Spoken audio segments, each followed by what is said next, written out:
The rain came down hard on the cobbled streets of Norwich. The skies, already heavy and brooding since morning, cracked open just past noon. Thunder rolled like the angry voice of the heavens, and the wind whipped through the narrow alleys with reckless force. It wasn't just a passing shower. It was the kind of storm that made even the pigeons vanish from rooftops and forced late commuters to duck under awnings. Water surged through the gutters, forming miniature rivers. Car tires hissed against the road. Shopkeepers pulled down metal shutters early, and umbrellas, those that hadn't already turned inside, outdotted the streets like panicked mushrooms. The city, known for its peaceful charm, had suddenly turned ghostly, except for one man. Oliver Clark, 38, stood alone beneath the flickering sign of a closed bookstore on Elm Lane. His coat was soaked through, his shoes squelched with every step, and his eyes, once curious and bright, were now dulled by weeks of exhaustion. Life had not been kind to Oliver. 3 months earlier, he had lost his job as a marketing manager at a firm that downsized without warning. 2 weeks after that, his fiancée, Claire, walked out on him, leaving only a note: "I can't keep watching you fall apart." Debt crept in quickly. Bills piled up like uninvited guests. His once comfortable flat now echoed with emptiness and unpaid rent notices. Friends who once filled his phone were suddenly busy or silent. Each day had become heavier than the last. And now, on this stormy afternoon, with his last £10 note used to buy a packet of bread and tea, Oliver felt like he was dissolving, fading into the background of a world that didn't care. He looked up at the sky, his hair dripping and hands trembling. Part of him hoped the rain would never stop. Perhaps he could simply disappear in it. That's when he saw it. Across the street, half hidden behind the rusting frame of a long-closed antique store, stood a small stand. It was one of those self-serve corners, sometimes left behind by charity groups. A cracked wooden sign read, "Take what you need. Leave what you can." Underneath it was a basket of old scarves, some gloves, and a single item that caught his eye: bright red umbrella. It stood out like a heartbeat in the gray of the city. Clean, unbroken, with a curved wooden handle that seemed carved by a careful hand. Oliver blinked. Surely, someone had just left it there. But the tag hanging from the handle read simply, "Yours if you need it." He hesitated. Taking something something freely offered, felt like admitting defeat. But the cold had found his bones, and the wind bit through his jacket like teeth. With slow hands, he picked it up. The moment he opened the umbrella, the wind around him seemed to pause just for a second. It wasn't much, but it was enough. Enough for his heart to feel it noticed. He stepped under its shelter, and for the first time in weeks, Oliver Clark felt a flicker of something he had forgotten: hope. Oliver Clark's life had unraveled rapidly. Once a promising engineer in Norwich, he found himself jobless, battling depression, and feeling utterly forgotten. The vibrant city that once held opportunities now seemed indifferent to his existence. Just a year prior, Oliver was thriving. He had a stable job, a loving fiancée, and dreams of starting his own firm. However, a sudden company downsizing left him unemployed. The stress strained his relationship, leading to a painful breakup. With mounting bills and no support system, Oliver's savings dwindled, and he eventually lost his home. He tried seeking assistance, but the overwhelmed shelters and bureaucratic hurdles left him disheartened. Nights were spent in doorways, and days blurred together as he wandered the streets, searching for meaning and a way out. On a particularly stormy evening, Oliver sat on a bench, drenched and shivering. The relentless rain mirrored his despair. He clutched a red umbrella he had found earlier, its vibrant color stark against the gray surroundings. As thunder roared overhead, he whispered to himself, "If this storm ends me, so be it." The weight of his circumstances pressed heavily on him, and the idea of surrendering to the elements seemed almost comforting. But as he looked at the umbrella, a symbol of unexpected shelter, a flicker of hope ignited within him. Perhaps this small act of providence was a sign of reason to hold on just a little longer. The storm hadn't let up. The streets of Norwich were swollen with water, and traffic lights blinked through the mist like distant beacons. Oliver walked slowly through the rain, the red umbrella above him the only splash of color in a gray and hopeless world. His clothes were soaked below the knees, his fingers numb, and yet he walked. As he reached the traffic crossing near Magdalen Street, something caught his eye. On the opposite side of the road, an elderly woman stood frozen in place. She was small, stooped, and dressed in an old beige coat that hung off her like wet paper. In one trembling hand, she held a small cloth handbag. The other gripped a folded walking stick. The rain poured down on her without mercy, and cars sped past with indifference. Oliver paused. For a brief second, he thought about walking past. It wasn't his problem, after all. But something tugged at his heart, a whisper, faint but firm. He sighed, looked at the umbrella above him, and without another word, stepped off the curb. He hurried across the road, the cold water soaking his shoes. A driver honked, but he didn't stop. When he reached the woman, he raised the umbrella over her, shielding her from the downpour. "Let me help you," he said softly. The woman looked up, her face wrinkled like old parchment, her eyes surprisingly sharp. "Thank you," she said in a voice like falling leaves. He offered his arm, and she took it. Together, they crossed the road, one small, shaky step at a time while the world rushed around them like a river in flood. When they reached the other side, Oliver walked her under the shelter of a shop canopy. "Are you all right?" he asked. She gave him a faint smile. "I am now."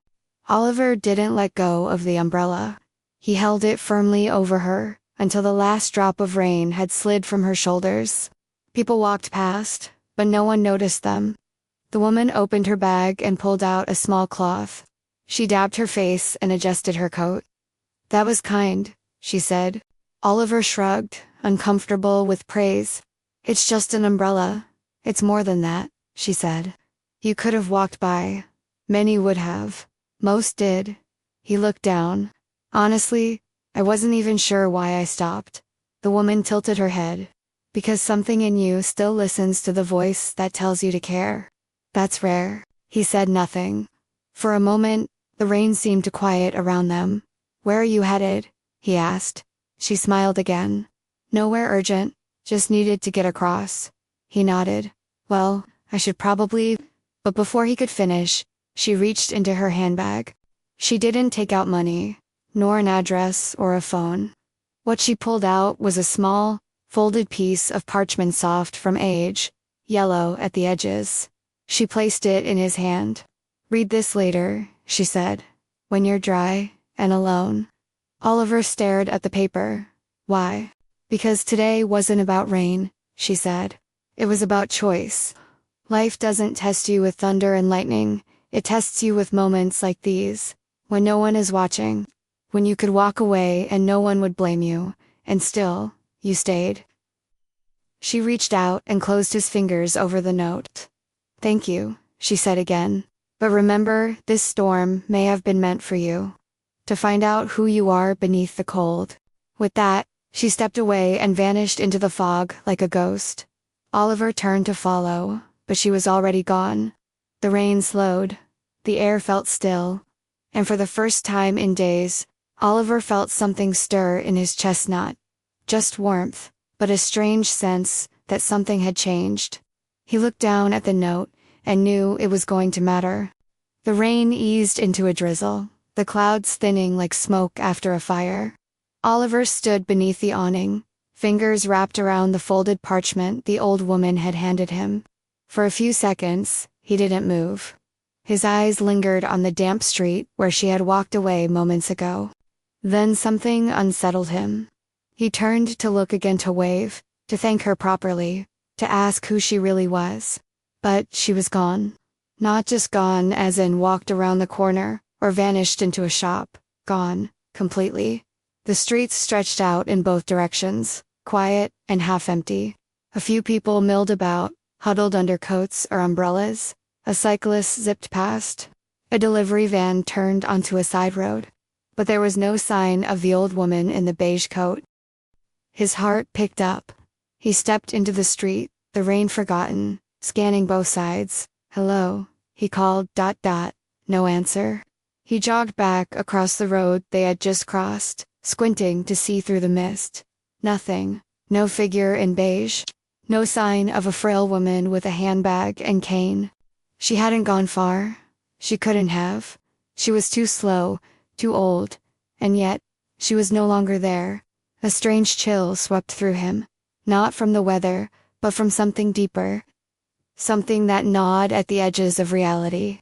A growing feeling that something wasn't right. Was she real? Had he imagined her? No, impossible. He could still feel the warmth of her grip on his arm. He had the folded note to prove it. Still, Oliver spent the next half hour scouring the nearby streets.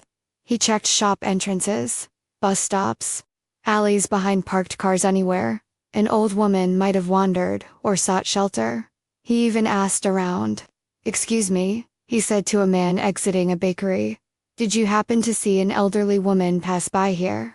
Short, with a beige coat, using a cane." The man blinked.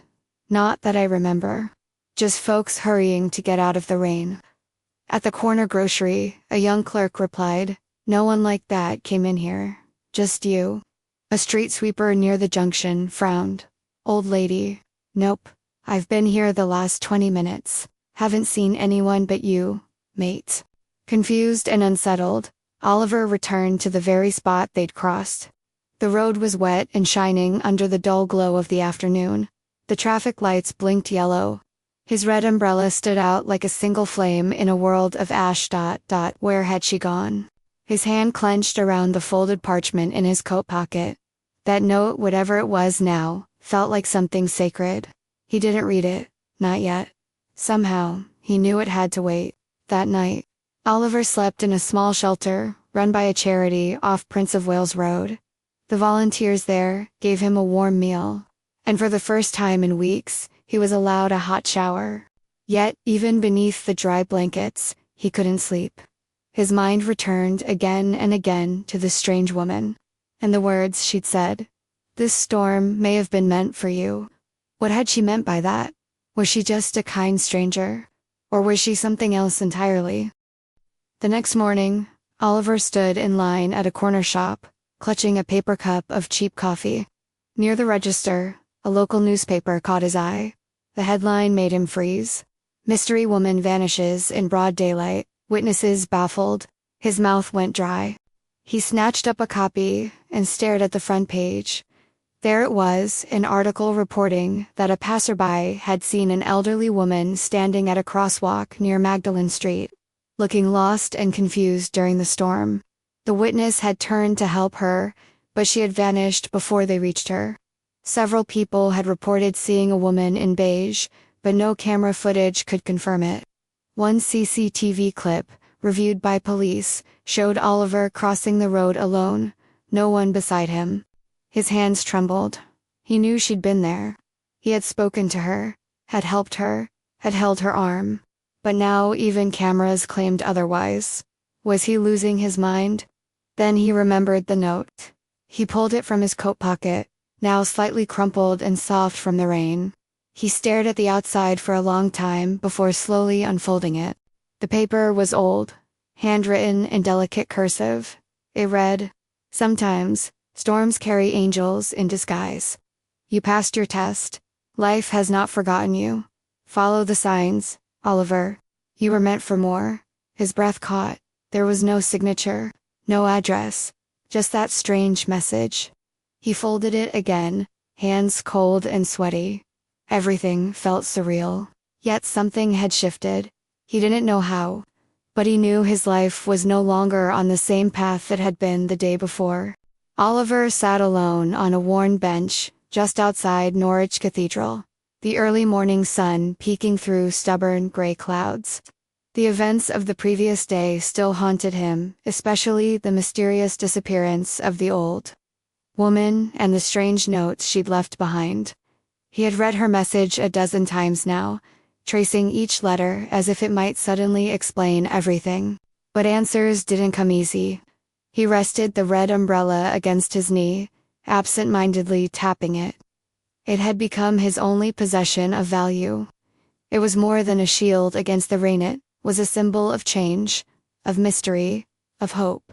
As he turned it slowly in his hands, his thumb brushed over something unusual near the handle. A slight ridge, a seam he hadn't noticed before. Curious, he examined it more closely. Their tiny button disguised as part of the wood grain. He pressed it gently, click. A soft snap echoed, and a small hidden panel in the umbrella's handle slid open. Inside was a tightly rolled envelope. His heart jumped. He pulled it out with trembling fingers. Written in elegant script on the outside, in ink that looked too fresh to be old, were 3 words. For Oliver Clark. He swallowed hard. He hadn't told anyone his full name in weeks, not since he'd stopped applying for jobs.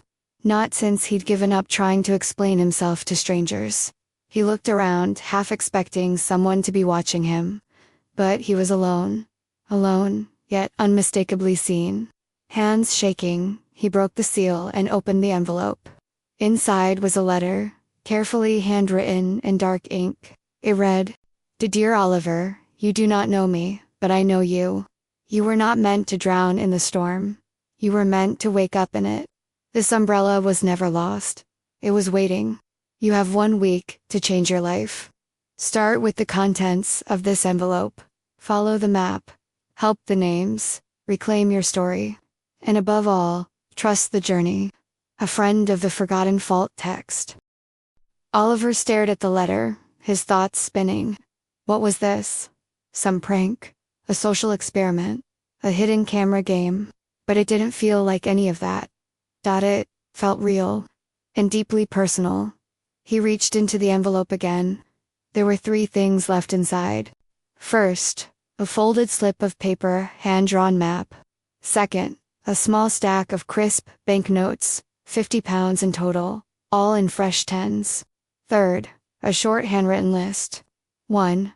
Richard Hawthorne, the watchmaker on Elm Lane. 2. Sophie Jameson, mother of 3, Church Street. 3. The man in the green scarf. He will find you. That was it. No phone number, no further explanation. Oliver felt the weight of the list in his hand like a brick. These were strangers. Names that meant nothing to him. Yet, he was supposed to find them, help them. In a week. Why? What did these people have to do with him? And who was the man in the green scarf? That didn't even sound real. But the letter was real. The money was real. So was the umbrella. So was the storm. He folded the letter and returned it to the envelope, tucking it deep into his coat pocket. He wasn't sure what he was being pulled into, but for the first time in a long time, Oliver didn't feel stuck. He felt guided. He looked down at the map. It was simple hand-sketched with clean black lines and landmarks he recognized. The cathedral, the river, Elm Lane. A red X was marked at the watch shop. He checked the sky. The rain had stopped. A weak beam of sunlight broke through the clouds, brushing the rooftops with gold. With nothing else to lose and everything to possibly gain, Oliver stood. He gripped the red umbrella and took his first step toward Elm Lane. As he walked the cobbled streets of Norwich, Oliver began to feel something he hadn't felt in months. Purpose. He wasn't just wandering anymore. He was going somewhere. The 50 pounds wasn't a fortune, but to someone who had nothing, it was gold. Enough for a few bus fares, a couple of meals, maybe even a clean shirt from a charity shop. He tucked the money safely into his wallet and studied the names again. Richard Hawthorne. Sophie Jameson. The man in the green scarf. Each name pulsed with mystery. Why these people? What had they done or needed that connected them to him? And why did he have to be the one to find them? Perhaps the answer wasn't in the why. Maybe it was in the what now. The map led him first to Elm Lane, just beyond the Riverside Market. It was an older part of the city, quiet, narrow streets, ivy-covered stone houses, and small family-owned shops that had stood for decades. He stopped outside a place called Hawthorne's Timepieces. The bell above the door jingled as he stepped in. The shop smelled of old wood, metal oil, and something faintly sweet, perhaps tea. A wall of antique clocks ticked softly, each slightly out of sync, like a room full of quiet voices whispering. Behind the counters stood a thin, elderly man in wire glasses, bent over a pocket watch with a magnifier. He looked up slowly and smiled. "Ah," he said with a knowing nod. "Right on time." Oliver froze. The man removed his glasses and reached below the counter. He brought out a sealed envelope, slid it toward Oliver, and said, "She said you'd come." The next morning, Oliver sat on a bench in Riverside Park, the red umbrella beside him, his eyes still heavy with confusion and wonder. Clutched tightly in his hands was the letter. The words "start with the envelope" echoed in his mind like a riddle. He opened the folded sheet once more. There it was, the first name on the list, Ruby Middleton. Below it, an address scribbled in elegant, old-fashioned handwriting. "Let's see who you are," Oliver whispered to himself. He tucked the letter back into his coat pocket and stood. The wind carried the scent of damp earth and distant chimney smoke. The umbrella opened with a satisfying click, as if it, too, was ready for the day's journey. The address led him to a sleepy cul-de-sac in the outskirts of Norwich. It was the kind of street where time moved slowly. Children's bicycles leaned against fences, and old garden gnomes guarded neatly trimmed hedges. Oliver knocked on the pale blue door of number 11. He half expected no one to answer. But soon, the door creaked open and a frail girl appeared. She had short ginger hair, a round face, and wore a woolly beanie despite the mild weather. Her eyes, though sparkled with mischief and curiosity. "You're Oliver Clark," she said. "Not asked," said ... Oliver blinked. Yes. "How do you know that?" She giggled. "You're late. I've been waiting for you." Ruby stepped aside, motioning for him to enter. Inside, the living room was cozy and cluttered with books, drawings, and empty glass jars labeled with dates and weather conditions. "Are you ... Ruby Middleton?" Oliver asked as he sat on a squishy green couch. She nodded. "That's me. The first on your list. You have the umbrella, right?" Oliver frowned, startled. "How do you—" "My teacher told me someone kind would come," she said. "She said he might look sad, but would leave less so." Oliver chuckled, despite himself. "You're a strange little girl." Ruby grinned. "Takes one to know one." Ruby reached for a jar filled with what looked like ordinary rainwater. "I'm collecting rain for my science project. Each jar is from a different day. I test the acidity levels and compare them to pollution reports." Oliver raised an eyebrow. "That's ... actually impressive." She beamed. "I want to be an environmental scientist. One who saves bees and oceans and air." "Why rain?" he asked. She paused, then said, "Rain touches everything. It brings life, but it also carries what's wrong in the world. You learn a lot by studying it." Oliver nodded slowly. "That's oddly beautiful." Her face turned serious. "I have leukemia. That means cancer in my blood. I can't go to school much anymore, but I still want to finish my project. Is that why I'm here?" he asked softly. Ruby tilted her head. "No. You're here because you need to finish something too." She handed him a small, sealed envelope. "Take this to Miss Elwood at Brookstone Primary," she said. "She was my science teacher before I had to stop going. She promised she'd enter my project into the junior exhibition, if I could finish it." Oliver hesitated. "Why me?" Ruby shrugged. "I can't walk that far anymore. And you? Well, you look like someone who's walked alone for too long. Maybe helping me helps you walk a little further." Her words landed with quiet force. Oliver took the envelope, tucked it inside his coat, and rose to leave. At the door, Ruby stopped him. "You said something to me once," she said. Oliver turned, confused. "In the park. A week ago. I was crying, and you said, 'Sometimes, the sky cries with us, so we don't feel so alone.' That was you, wasn't it?" He stared at her. The memory flickered. A girl under a willow tree, in the rain.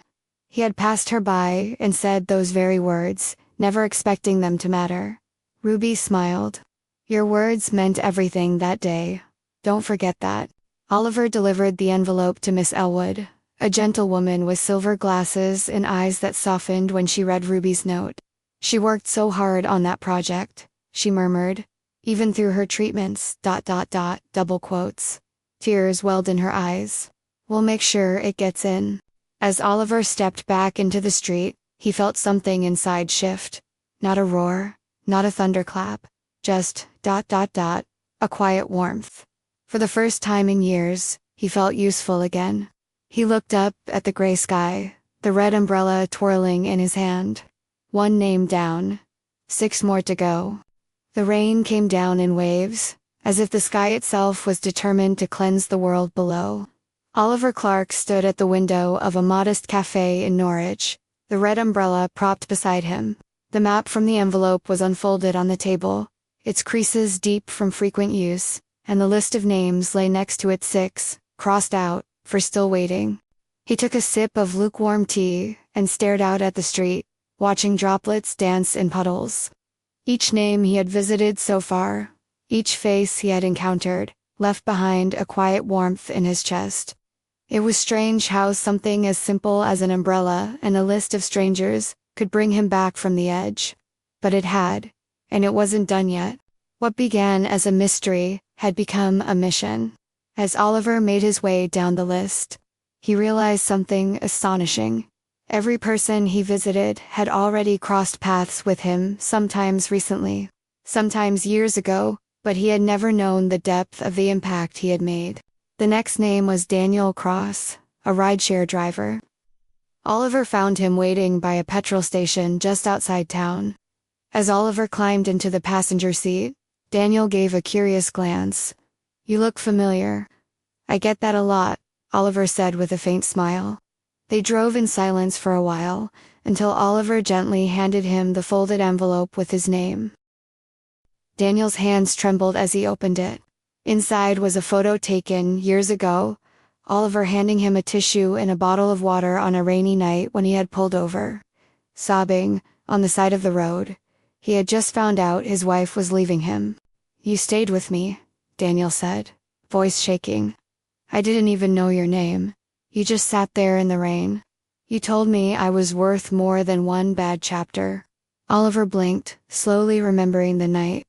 He had no idea that a simple pause in the downpour had saved a man's life. Daniel reached over and hugged him. I didn't jump that night because of you. The stories began to cascade, one after another. Clara Jennings, a middle-aged woman living in a tiny flat on the edge of the city, broke down the moment she opened the door. She hadn't seen Oliver since that day in the alley behind the market, when she had dropped her groceries and he helped her pick them up. She was trying to flee an abusive partner at the time. He had told her, "You're stronger than he'll ever be," and slipped her a train ticket. She'd used it. She started a new life, a new job. She'd opened a shelter for women now. Your kindness was a spark, she whispered. I owe everything to that moment. Next was Peter Evans, a retired postal worker who lived alone. His name had confused Oliver, didn't ring any bell. But Peter remembered him. You found my son, Peter said, holding up a torn photograph. 10 years ago, he was lost at the park. I was in a panic, and you calmed me down. You walked with me in the rain until we found him near the duck pond. Peter's son had passed away a few years later in a car crash. But you gave me a few more years with him, he said softly. You helped me hold on to him. And then there was Alina Torres, a young woman who had almost jumped from a bridge the night Oliver, soaked to the bone, handed her the umbrella and said, "Storms always pass." I didn't believe it then, she said, but I walked away that night. And every time I saw rain, I remembered that umbrella. The more people he visited, the more it all came together like pieces of a jigsaw puzzle. Every one of them had been touched by Oliver not through grand gestures, but through fleeting moments of warmth, sincerity, and simple kindness. They were all bound by one common thread, the rain. It had been raining in every encounter, like some divine orchestrator was watching, guiding, connecting. and at the center of it all was the red umbrella. It was no longer just fabric and metal. It was a symbol, a shield in storms, a message in silence, a beacon in the gray. Oliver found himself crying more often now, not from pain, but from a kind of healing.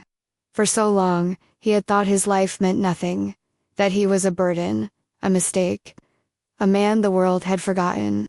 But now, with every thank you, every tear, every smile, he realized he had mattered, even when he thought he didn't. And the umbrella, it had been watching, whispering, reminding. As he sat on a bench at the edge of the river, when some umbrella opened beside him, despite the clear skies, Oliver opened the letter again. "You have 1 week to change your life." He smiled. He had. But in truth, he hadn't just changed his life. He had saved others without even knowing, just by being human. The road was narrow, winding through fields of rain-soaked grass and old stone fences that whispered tales of forgotten days. Oliver had followed the map exactly as it was marked, each bend, each stream, even a small wooden bridge over a trickling brook. His feet were soaked, but his heart was curious. The red umbrella, now folded at his side, had guided him farther than he'd ever expected. And then he saw it, a small, ivy-covered cottage, nestled beneath a canopy of weeping willows. Smoke curled gently from its chimney, and the dim glow of firelight flickered behind foggy windows. Oliver hesitated for a moment, suddenly unsure of what he might find. He approached the door and knocked 3 times. No answer. Just as he turned to leave, the door creaked open. Inside, the warmth was overwhelming.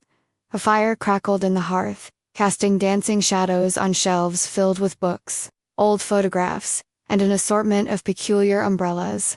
At the center of it all sat an elderly man, wrapped in a brown woolen shawl, eyes fixed on Oliver as though he'd been waiting for years. "You finally made it," the man said, smiling gently. His voice was raspy, yet full of calm strength. I don't understand," Oliver stammered. The man pointed to a chair beside him. "Sit. There's something you need to hear." Oliver sat, unsure whether this was all real or just some elaborate hallucination. "My name is Gerald Whitmore," the man began, poking at the fire with a brass rod.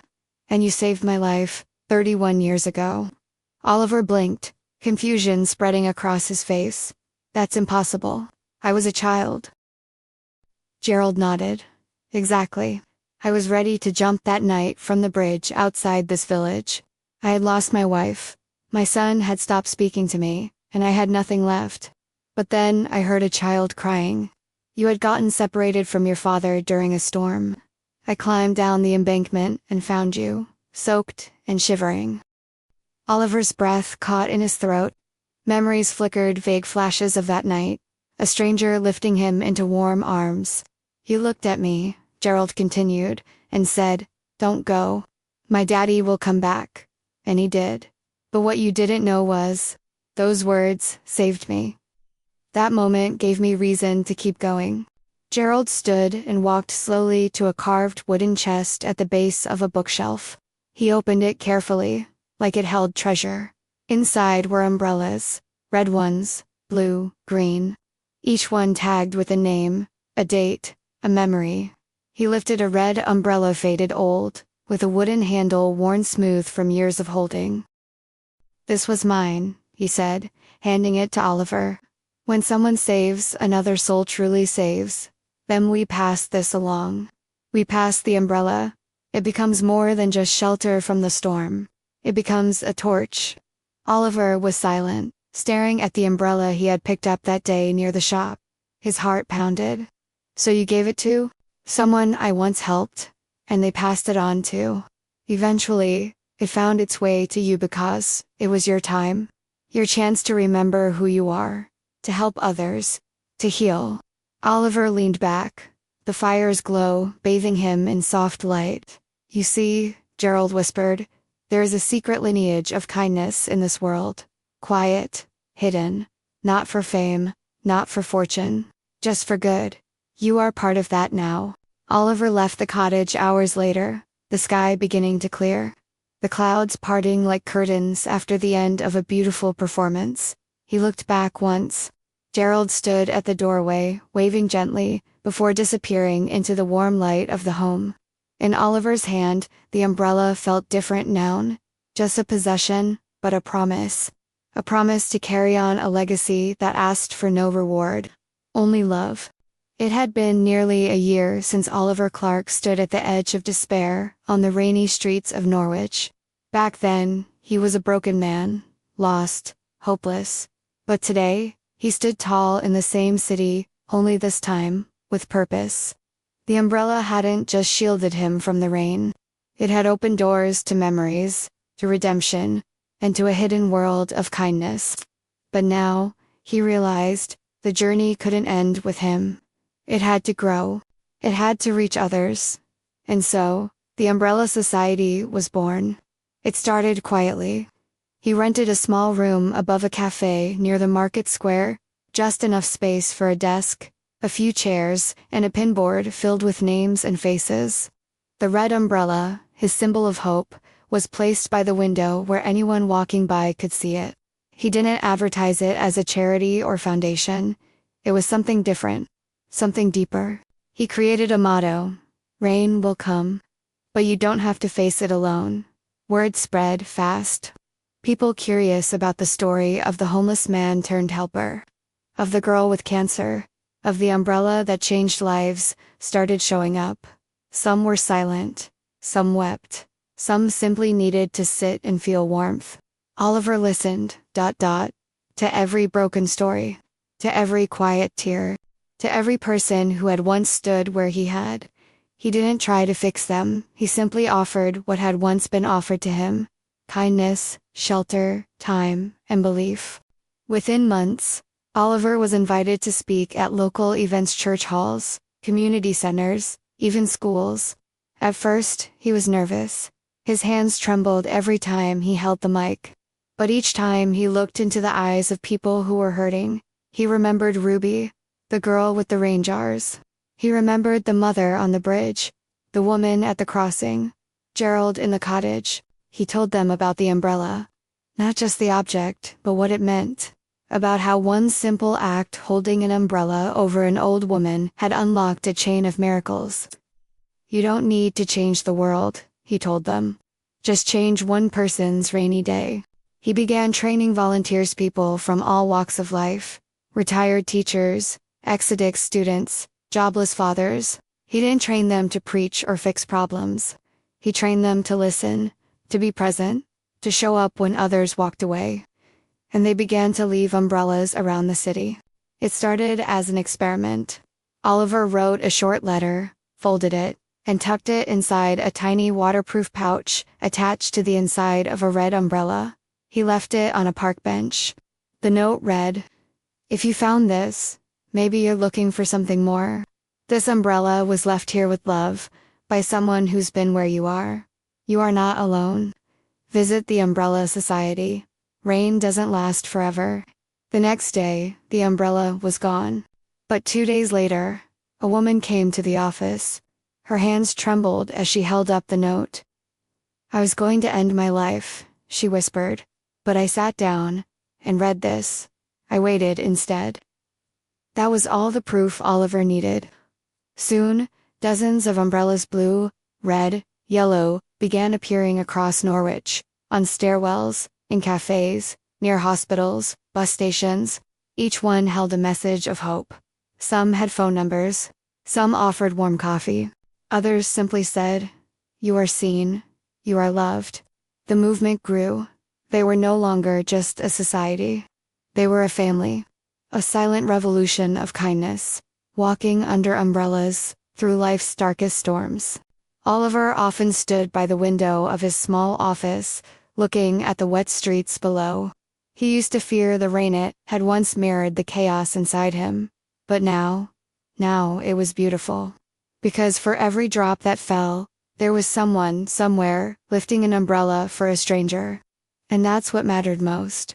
He didn't need fame. He didn't need to be remembered. Because the umbrellas would keep going, long after he was gone. The rain didn't stop falling, but hearts began to rise. It was a gentle, drizzling afternoon in Norwich.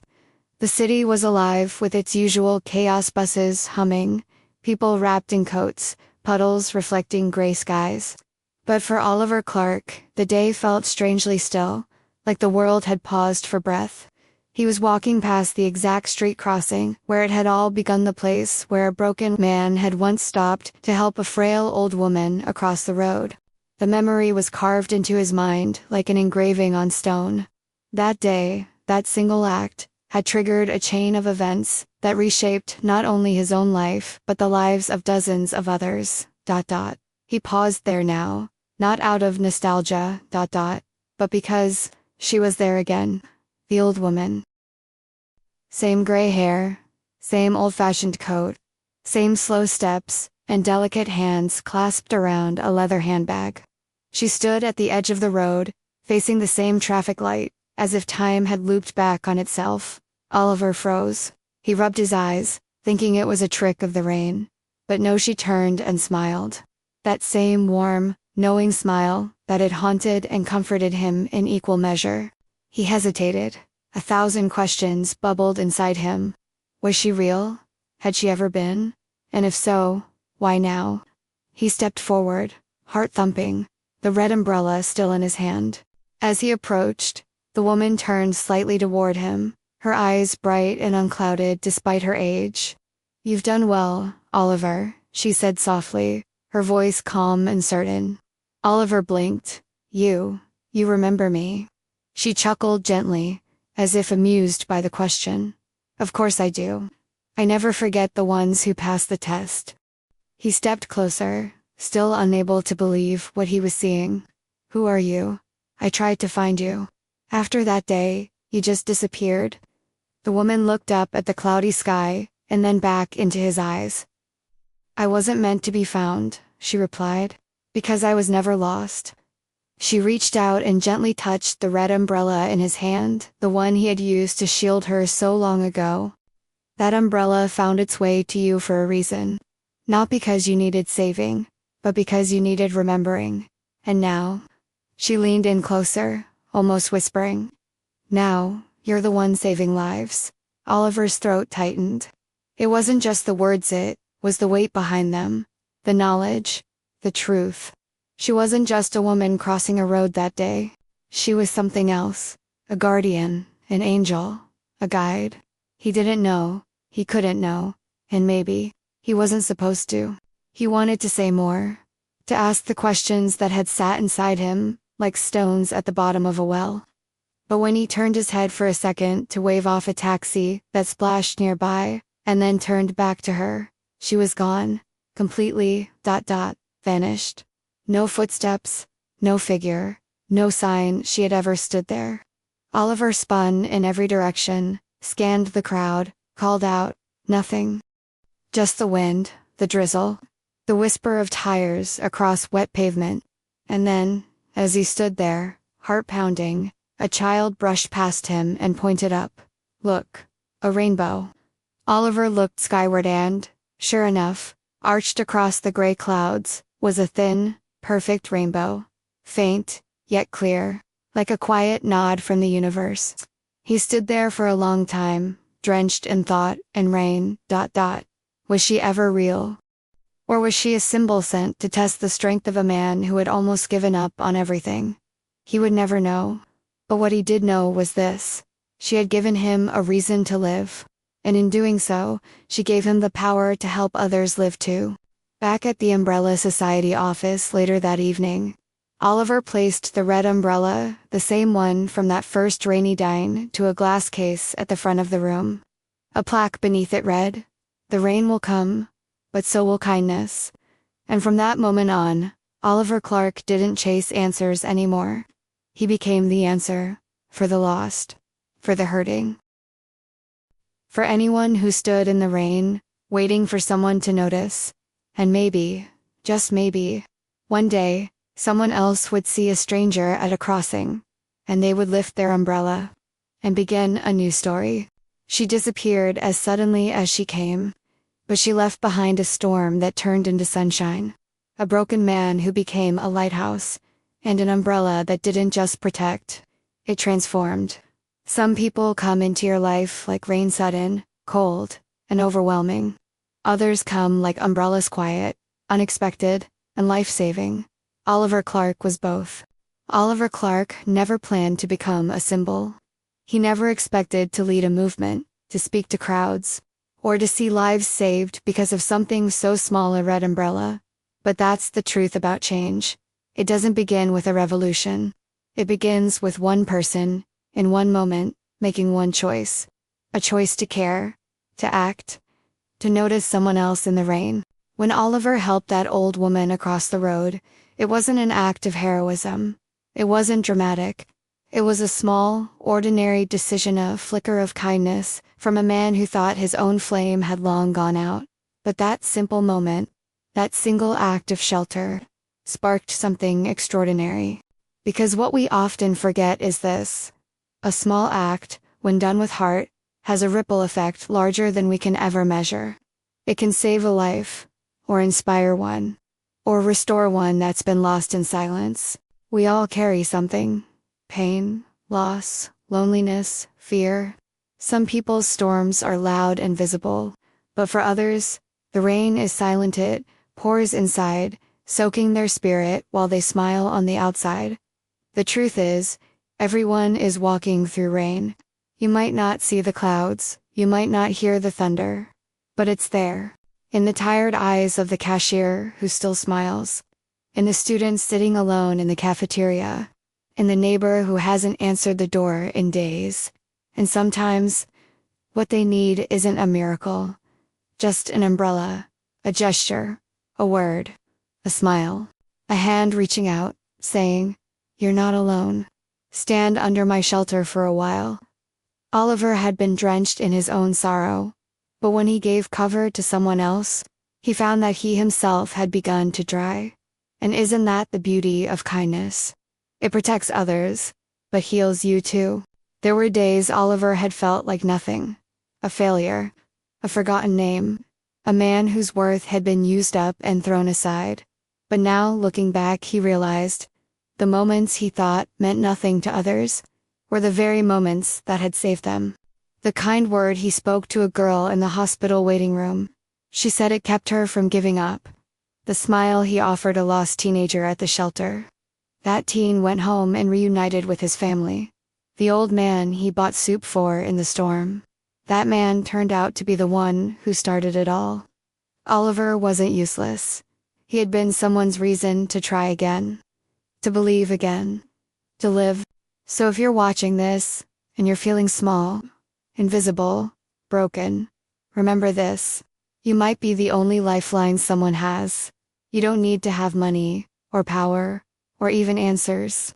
Just care, be present, and hold out the umbrella. The umbrella was never just a piece of fabric. It became a symbol of hope, of shelter, of second chances. It didn't stop the rain from falling, but it stopped the storm from drowning someone. That's what kindness does. It doesn't erase pain. It doesn't undo the past, but it offers cover. And sometimes, that's all someone needs. A little shelter in the chaos, a moment of warmth in the cold, a hand reaching through the storm saying, "You matter, I see you." Stay dry for a while. You don't need to be perfect. You don't need to have it all together. You don't even need to have answers. Just carry an umbrella, and when you see someone in the rain, stop, help, listen, care, because sometimes, what saves a soul isn't a sermon, a speech, or a miracle. It's just an umbrella, and the heart of the one who holds it. Go into our channel, press video section, and explore other interesting stories. No fiction, based on reality. Interesting and life-changing videos to be a hero in your life. People will remember you even after your death. As people remembered the old tailor and wished to get him back and live with him happily, some can become guardian of others by helping the needy people. Please subscribe my channel and press the bell icon to get each new video every day. Don't miss the video. Also, press the bell icon to get notifications. Thank you and stay connected.